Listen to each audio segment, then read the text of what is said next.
السلام الله عليكم يارتان la socota meel kasta oo dunida ka joogtaan tabinta tooska ah ayaynu ku guda jirnaa ee wararka gobolka bariga dhexe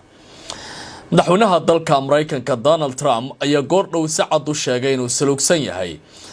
hindisaha ay soo gudbisay dawladda Iran ee ku saabsan wada hadalka Trump oo hadlaya waxa uu yiri dawladda Iran waxyaabaha ay soo gudbisay dib ayaanu eegi doonaa hasaatee waxa soo baxaya in Steve Witkoff ninka bariga dhexe u qaabilsan Trump uu horay dawladda Iran fariin ugu diray ku saabsan qodobada la bedeli kara qaarkood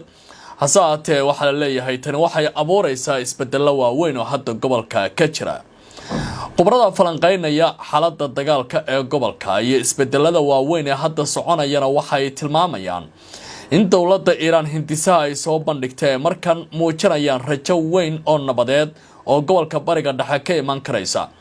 dawladda Pakistan ayaa soo bandhigaysa tillaabooyinka la qaadaya haatan inay ku sii riixayaan nabad in la gaari karo madaxweynaha dalka Mareykanka Donald Trump waxa uu sheegay in wada hadalka uu ku socdo dhinaca taleefanka hasaatee uu jahwareer badan kala kulmayo dawladda Iran maadaama isku dhaxyaac maamulka uu ka jiro oo aan la aqoonba cidda talada qaadan doonta hadalka Trump madaba mase waa weer kurul oo dagaal oo raayil caamka lagu bedelayo maxay yihiin waxyaabaha waaweyn oo haatan soo baxaya dunidana waxay ka walaacsan tahay dawladaha ka sii baxaya hay'adda NPT-da ee nuclear-ka faafitaankiisa ka hortagta oo muddo 50 sano heshiisyo la galay caalamka uu ku ladayay laakiin hadda waxa muuqanaya bay leeyihiin in xiisadu ay faraha ka sii dhacayso oo dunida ay halis ugu jirta dagaal weyn oo nuclear oo dawlado waaweyn isku baacsadaan wararkii ugu dambeeyay oo hadda iska soo daba dhacaya oo bariga dhexe ku saabsan go'aamada adag uu Trump qaadanayo iyo waliba dhaqdhaqaaqyo military oo ka jira gobolka bariga dhexe ayaan idin kula wadaagayaa barnaamijkan ee khiyaarta inala socotay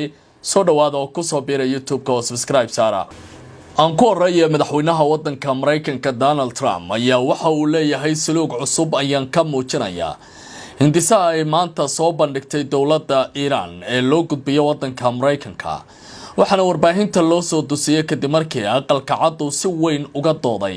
soo jeedinta dawladda Trump soo jeedinta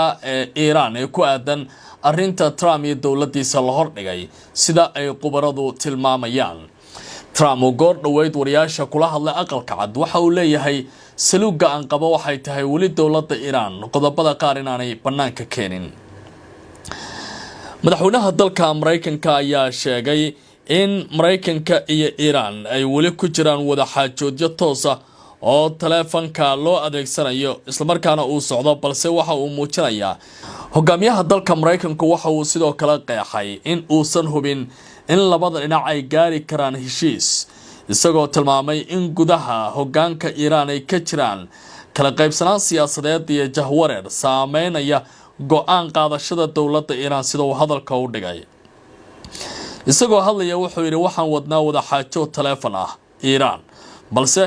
ma hubno inaan heshiis gaari karna ayuu yiri Trump madaxweynaha dalka Mareykanka waxa uu sidoo kale hoosta ka xariiqay in uusan ku qanacsanayn soo jeedinta ugu dambaysa ee Iran isagoo xusay in wada hadallada ay ku socdaan jihadii ay doonaysay Washington balse dawladda Iran ay gabi dhacleynaysa buu yiri oo go'aanada laga rabo dawladda Mareykanka aanay banaanka keenin isagoo si hadlay waxa uu yiri hogaanka Iran waa kala qaybsan yahay ma jiro is-afgarad buuxa oo u dhaxeeya ayuu yiri waxa uu intaas ku daray in gudaha Tehran ay ka jiraan kooxo kala duwan kuwaasi oo qaarkood taageersan wada xaajoodka halka kuwa kalena wali aanay cadeyn mowqifkooda waxa jira kuwa doonaya wada xaajoodka balse waxay u muuqanayaan kuwa kale oo jahwareersan ayuu yiri Trump in ay wax ugu darsan yihiin sidaas darteed inagu ma xaqiijin karno wada xaajoodyada inay guuleysan doonaan hadalka Trump ayaa ku soo aadaya xilli xiisada Washington iyo Tehran ay cirka isku shareerayso isla markaana dawladaha qaar ay ku tilmaamayaan soo jeedintan in ay tahay mid wax weyn keeni karaysa markii ugu horeysay dawladda Islaamabad waa Pakistan waxa ay daboolka ka qaaday sida ay u aragto hindisaha cusub ay soo bandhigtay dawladda Iran ee ku saabsan wada xaajoodkan cusub iyo waliba sida labada dhinac ay isku hor fadhiisan karaan islaamabad waxay leedahay rajo ayaa hadda muuqata haddii gobolka bariga dhexe laga naawulayo nabad iyo waliba in isbedelo la gaari karayo iyadoo dunidu ay sugayso natiijada wadaxaajoodka u dhaxeeya Mareykanka iyo Iran. Warar cusub ayaa muujinaya in soo jeedinta cusub oo ay Iran u dirtay dhinaca dhaxdhaxaadiyaashu ay ka abuurtay rajo weyn oo horumar ah, inkastoo qodobada ugu adag aan weli heshiis laga gaarin oo ay halis yihiin inay dagaal ku riixaan labada dhinac mar kala qarxo. sida uu goordhow baahiyay telefishinka Mareykanka ee CNN, Iran ayaa jimcihii dirtay qorshe dib loogu habeynayo in loogu gudbo dhaxdhaxaadiyaasha ku sugan Islaamabad kadib markii madaxweyne Donald Trump uu diiday qorshihii hore ee la soo bandhigay. ilo xog ogaala ayaa sheegaya in dhaxdhaxaadiyaasha Pakistan ay rumaysan yihiin in heshiis cusub oo cadaalad la gaari karo haddana uu gacanta ku jiro meel laga yabyabi karo isbedelada oo kor looga sii qaadi karo yidilooyinka nabadda lagu abuurayo ee gobolka bariga dhexe ka soo bidhaamaya. walow Trump uu leeyahay kuma qanacsani soo jeedinta cusub ee dowladda Iran mana muuqato inaan nabad gaari karno. Trump ayaa toddobaadkan ku adkaystay in wax heshiis aanu la gaari doonin Iran haddii aysan aqbalin shuruudaha Mareykanka ee ah in weligeed aan yeelan hub nuclear ah. ma jiri doono wax heshiis ah haddii aysan aqbalin in aysan helin hub nuclear, ayuu Trump hadalkiisa ku yiri. dhinaca kale dowladda Iran ayaa si cad u diiday dalabkaasi iyadoo sheegtay in ay sii ilaalin doonto awoodeeda nuclear-ka. fariin rasmi ah oo loo nisbeeyo maanta hogaamiyaha cusub ee dowladda Iran, Mujtaba Khamenei, ayaa laga sheegay in Tehran ay difaaci doonto awoodeeda nuclear-ka iyo midda gantaalada, isla markaana aysan aqbali doonin faragelinta shisheeye ee qaliishka ka jirta hadda. nuclear-ka waa qodobka ugu weyn uguna xasaasisan ee hadda taagan. arrinta ugu weyn ee wadaxaajoodka carqaladeynaysa waa midda nuclear-ka. Mareykanku waxa uu doonayaa damaanad adag oo xadidaysa kobcinta uraniumka iyo horumarinta nuclear-ka, halka Tehran ay ku doodayso inay tahay xuquuq aasaasi ah oo ay leedahay. labada dhinac ayaa iminka u muuqanaya in ay si weyn u loolamayaan.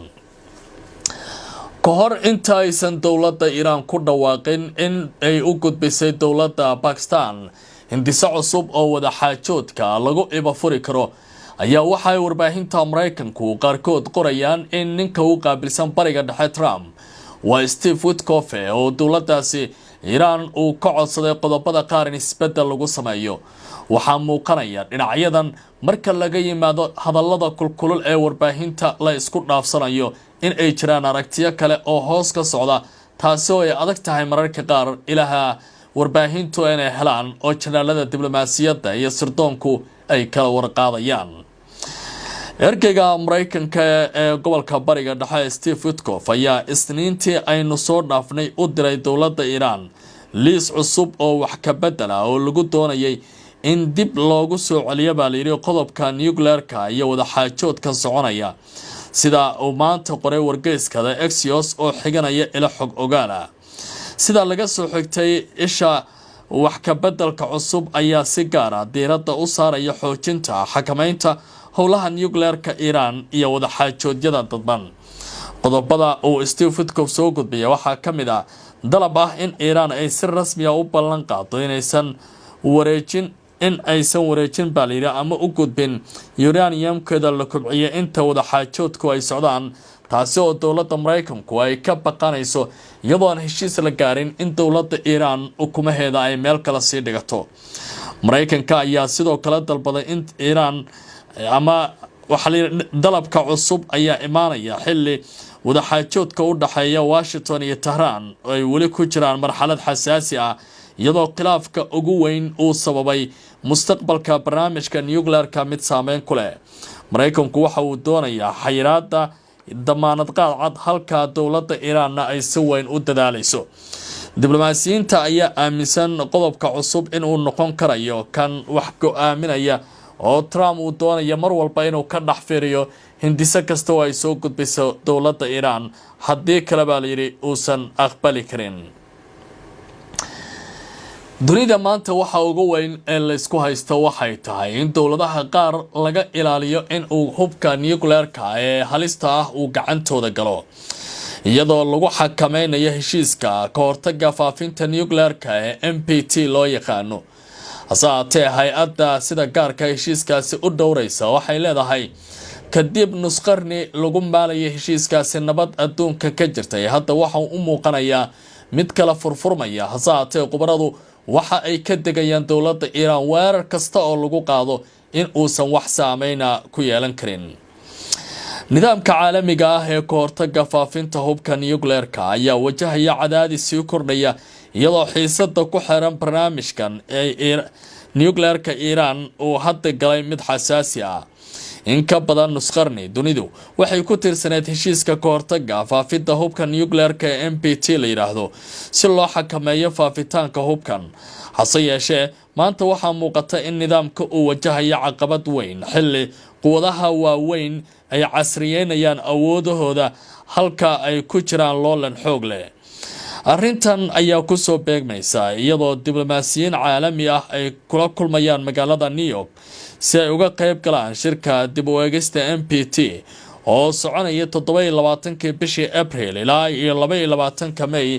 sanadkan 2026 aynu ku guda jirno agaasimaha xarunta waxbarashada siyaasadaha ka hortagga faafitaanka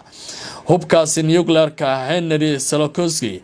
ayaa sheegay in kasta oo dalalka badankood ay wali ku jiraan heshiiska haddana dhibaatada ugu weyni waxay tahay in dalal kooban oo ka baxsan nidaamka ama ka faa'iideysanaya daldalooyinka heshiiska uu leeyahay ay kalsoonida caalamka weeqayso su-aashu ma aha ayuu yiri in heshiisku uu burburay balse waxaa hadda dalalka ay doonayaan in ay sii xoojiyaan ayuu ku yiri Solokoski hadalkiisan uu warbaahinta la wadaagay dhinaca kale waxa uu ka degay dowladda Iran in ay xaq u leedahay meelaha qaar tamarta nuclear-ka inay gaarsiiso hase haatee xaddiga hadda uranium-ka la hodmiyay ayaa waxa uu yahay mid walaac leh kaas oo muujinaya in aanu jirin halbeeg xadidaya goorta iyo goobaha sidaan oo kale wax loo bacrimin karo khilaafka ugu weyn ayaa wali ah halka uu ka bilaabayo xuquuqda dalalka horumarinta tamarta nuclear-ka iyo halka uu ka bilaabayo qatarta faafitaanka hubku Solokoski waxa uu sheegay in fasiraadda hadda jirta ay tahay buu yiri mid u ogolaanaysa dalal sida Iran inay ku doodaan kobcinta uranium-ka ay qayb ka tahay xuquuqdooda aasaasiga inkastoo awooddaasi ay si weyn ugu dhowdahay samaynta hub nuclear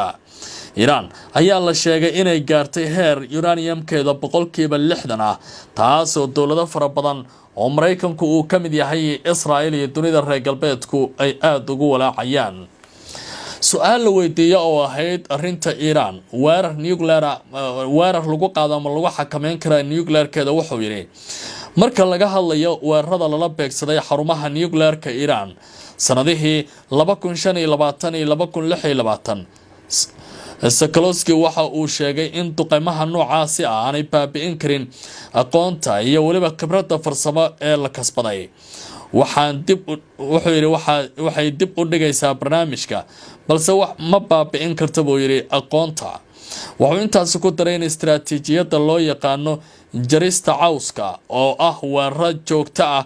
oo dib